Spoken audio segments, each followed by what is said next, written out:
Guten Abend, meine Damen und Herren. Entschuldigen Sie bitte, wenn wir Ihre Aufmerksamkeit in Anspruch nehmen. Wir heißen Elio Storietese, wir sind eine kleine italienische Musikkapelle und zwar eine ziemlich minder begüterte. Wir müssen viele Kinder ernähren.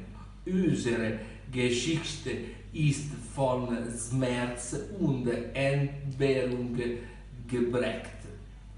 Wir verlassen uns auf ihr Güteherz. Im März werden wir in der Schweiz auftreten, den 17. in Zürich. Sie können sich dann auf ein schönes italienisches Musikkonzert freuen. Wir freuen uns auf jeden Fall darauf, in einem Land wie eures auftreten zu können, wo eine wundervolle Tradition der Toleranz, des Gastfreundlichkeit und des musikalischen Niveau herrscht. Kommen Sie einfach vorbei.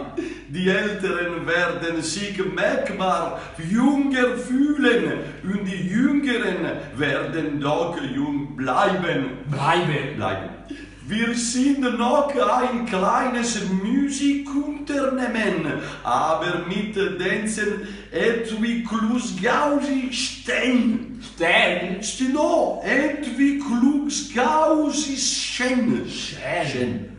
Wir singen, wir spielen Musik, wir tanzen, wir haben Spaß im Namen der Brüderlichkeit, das beinahe alle Menschen im Namen der Liebe vereint. Ein Hock auf Italien, ein Hock auf die Schweiz. Wir freuen uns auf Sie. Bitteschön. Dankeschön. Bitteschön. Dankeschön.